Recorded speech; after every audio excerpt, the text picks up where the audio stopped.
Look at the growth off of these stumps.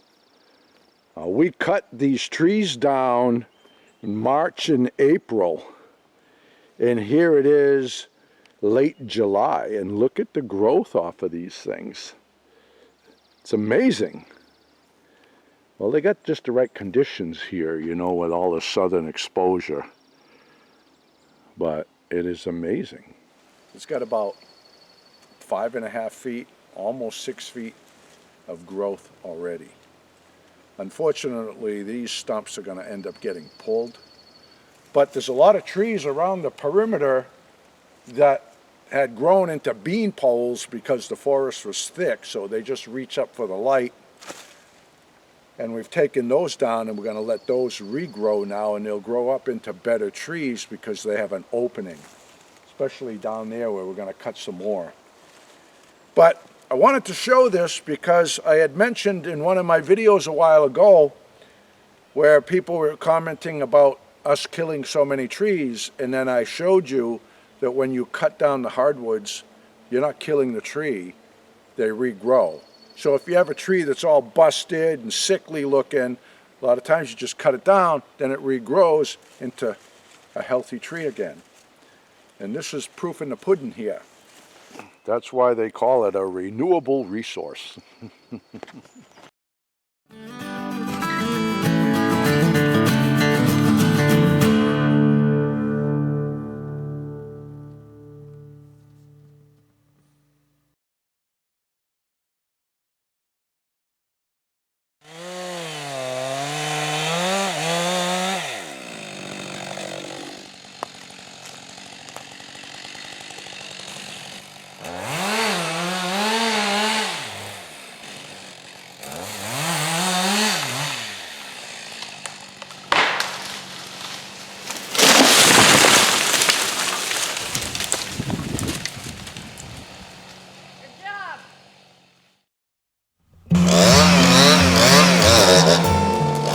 Well, we're finally back to work with the property and pushing forward with our plans for the new homestead.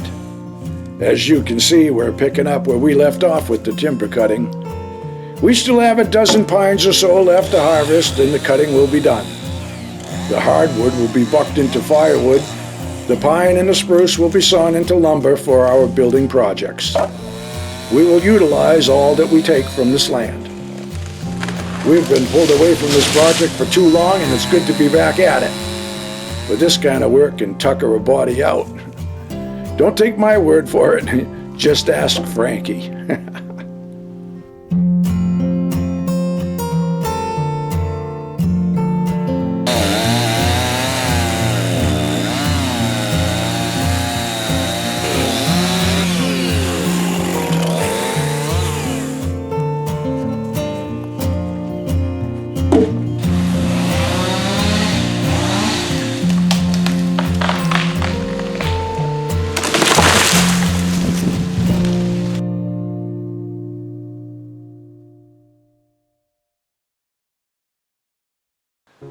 Well, hey everyone.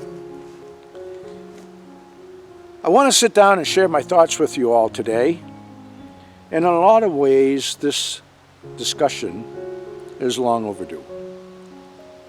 What brought me to this, well, several things have, but really what brought it to the surface was just yesterday I shared a journal reading on Patreon. I share little bits and pieces of my personal journals on that platform. And the journal entry that I shared was the last entry that I made before I went off grid back in 1984. I was 21 years old. I went off to chase my dreams, leave my normal life behind me. That's when I moved to my cabin. I had no phone, no cell phone, no computer, none of that, no electricity, no anything. I didn't even have a generator. I had Coleman lanterns and candles for light, no refrigeration, no gas fridge, nothing. And people comment on my videos sometime and go, because they don't follow my channel, they just stumble across something and they see our homestead, and they go, "You don't know what real off-grid is like. You don't know what it means." If they only knew, huh? The stupid comments that come in. So, anyway, I was reading the journal about when I was getting ready to move to my cabin. And then I read some more of that journal, and then I grabbed another one a few years later and read a few pages, and I grabbed another one. I got stacks of these things, and I was just reading bits and pieces of them at random. And I came across when I closed my gallery and I quit being an artist. So that reminded me that just recently, while I was having that big wave of art sales, where somebody had asked me what made me quit being an artist. Can I talk about what made me decide to give all of that up? And I said I would in a video. So it's kind of like everything's just unraveling right now.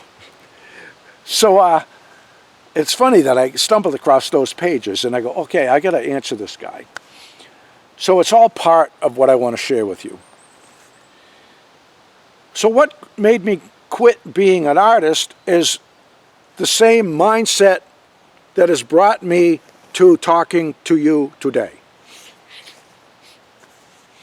You see, when I was growing up, I always drew pictures.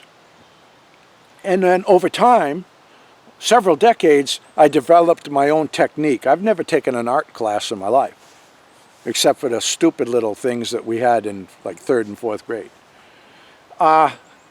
which didn't teach you how to draw, mind you. I just did my own thing. I developed my own talent and my own technique, and then it evolved. Like I talk about rolling that snowball, where I've talked before.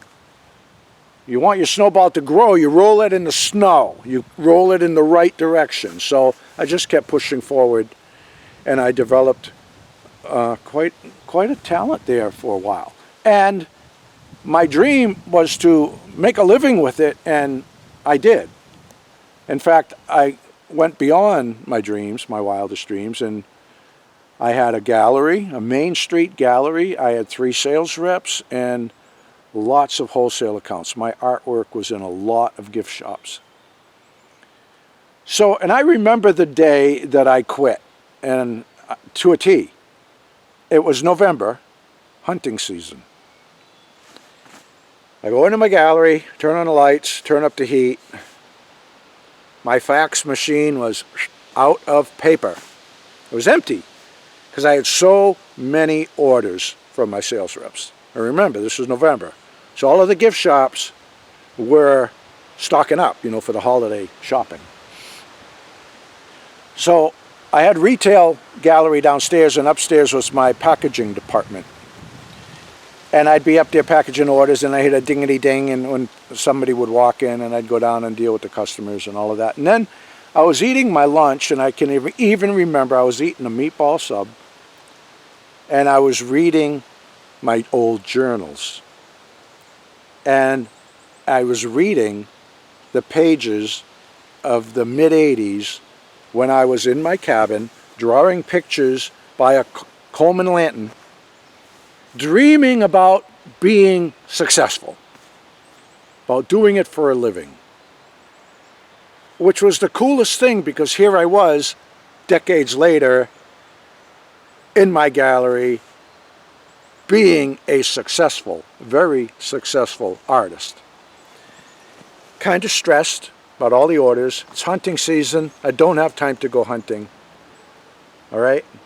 So here I am reading the journals about all the freedom that I had back then.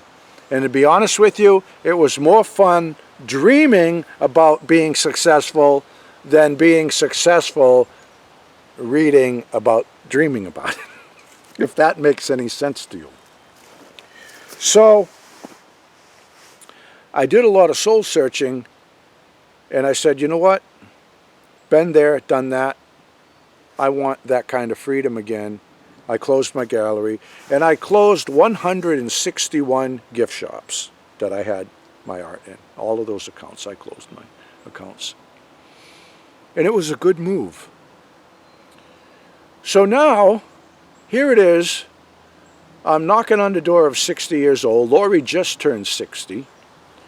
We're over here clearing some land, dreaming about the new homestead and doing things. And I'm so busy with so many things that for me to take time to make videos means I have to take time away from other things that I need to do and want to do.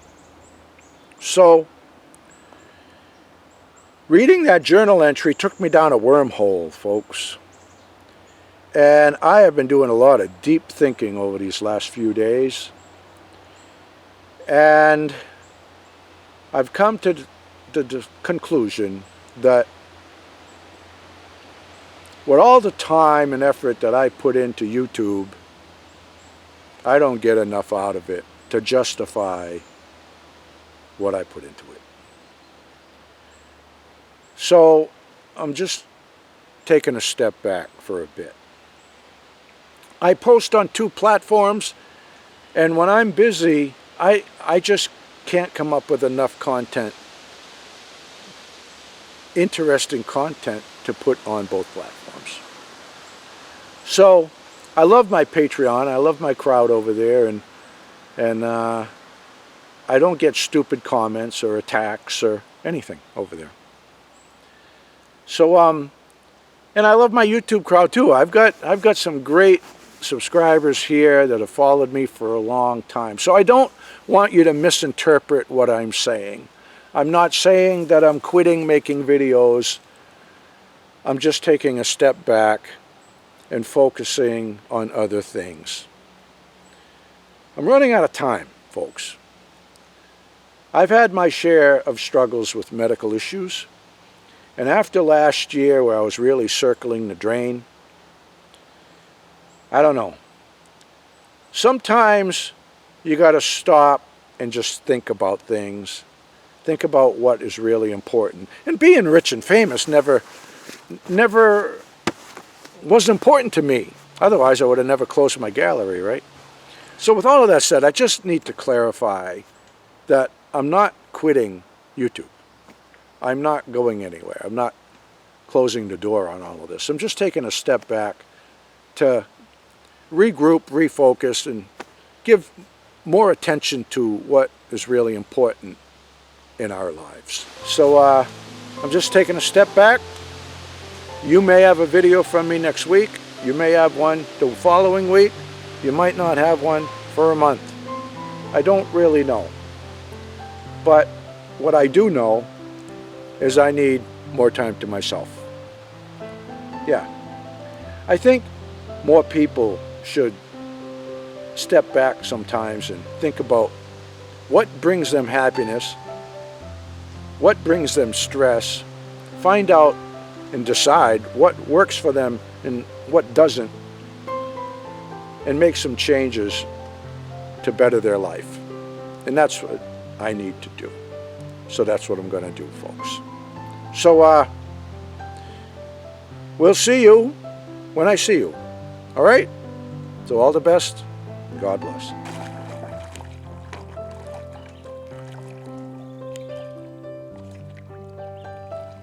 Tildy's going to head him off at the pass. Take it. Yeah, Tildy, take over. Oh, she got it. Here, Dad, throw it again.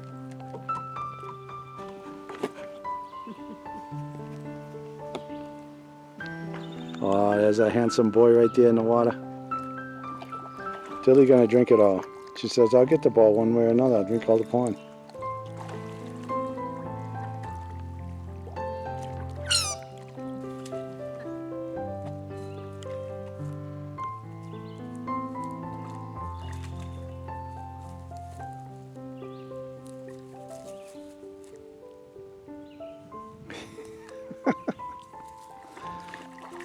Frankie says, here, Till. Helping her out.